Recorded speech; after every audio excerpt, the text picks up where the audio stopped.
Okay. Team 2 coming at you with the Uyghur Forced Labor Protection Act and the EU forced labor laws with Isaac, Corey, Sam, and Rihanna. Rihanna. Rihanna. It's okay. Rihanna. Sorry, girl. So as you can see from our diagram, we have four main components from legal action, material impacts, governmental reaction, and attempted changes. So, some background on the laws. The Uyghur Forced Labor Protection Act is enforced by the US and addresses the imprisonment of the Uyghur peoples in China and their resulting forced labor.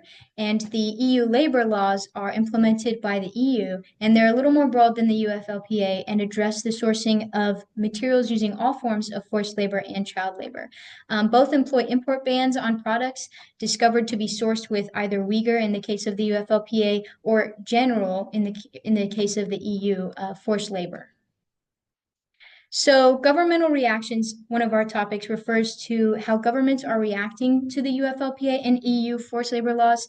And some examples include China's commitment to a lack of transparency and threatening people who don't cooperate or who do cooperate, and the US increasing import bans on companies that source forced labor. Additionally, it also includes the US imposing a 200% duty on aluminum imports from Russia.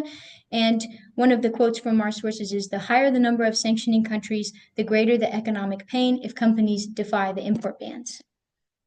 So, in terms of effectiveness, the effectiveness of the labor laws in relation to governmental reactions seem to be effective, although some companies are finding workarounds. So, one of those workarounds, for example, would be the fact that many Uyghur re education centers are taking on different forms like prisons. And there are some instances, however, where the law appears effective. As such, a policy brief commissioned by the MSPEC found that forced labor import bans can lead to businesses changing corporate practices.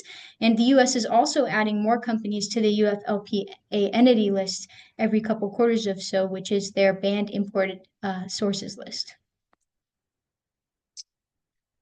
For legal action relating to forced labor, we mostly have laws that are passed by governments or lawsuits that relate to typically those laws. And some examples of the laws, the ones that we're going over, are the EU passing the EU forced labor regulations and the United States passing the Uyghur Forced Labor Protection Act. Examples of lawsuits are there was a lawsuit of 5 big tech companies being sued for benefiting from child labor, and there was another lawsuit where the U.S. court maintains that a forced labor embargo on 9 Star should be upheld.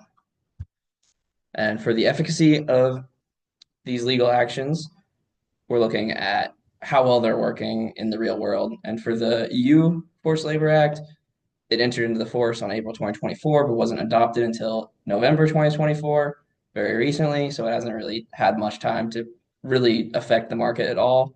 So it hasn't done much yet, but there's hopes for it to do a lot in the future. For the Uyghur Forced Labor Protection Act, like I said in the last slide, the U.S. upheld its embargo on 9 Star, who argued that they did not deserve to be on the list. They said that there wasn't enough evidence that they contributed to forced labor, but the U.S. upheld its embargo, stating that there was enough evidence pointing towards them engaging in forced labor.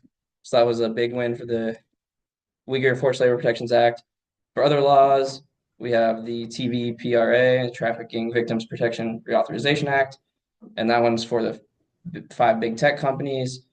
They were sued saying that they benefited from ventures that engaged in forced traffic or forced labor goods, but the court ruled saying that them participating in an open market, buying goods that were used with forced labor was not them participating in a venture that engaged, showing that there's still holes in the law where it comes to not being able to punish big companies that are indirectly benefiting from forced labor.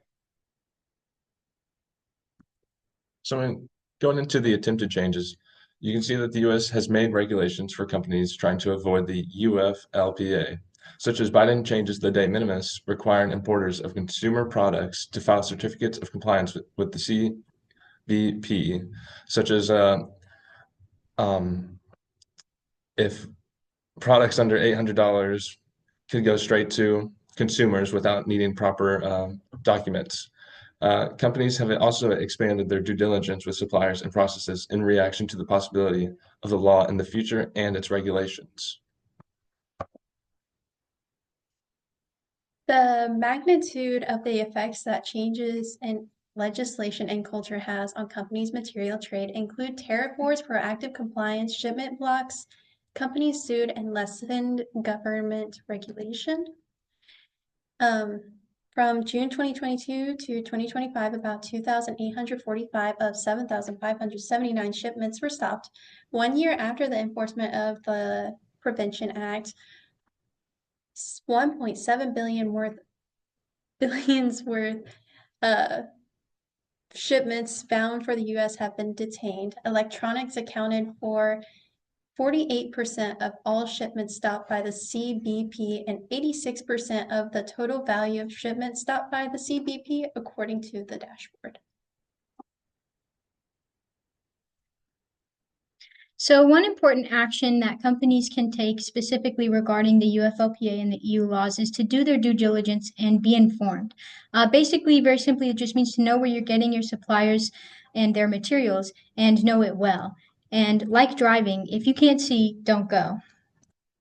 Now, in going back to the diagram page, going through the four main components, you can see how government reaction causes attempted changes based on problems they are having. From attempted changes, you can see how proactive compliance impacts the material impacts and the companies avoiding the policies goes into the legal action. From there, you can see how legal action goes into all three of them, causing more regulations, geopolitical reactions, and shipments blocked from companies being sued. Going there, you can see how the material impacts has effects on the governmental reaction, causing enough materials to come in. Going right back to it, there's tariff wars. So through all this, you can see how there's a full flow chart all connecting to each other. Thank you.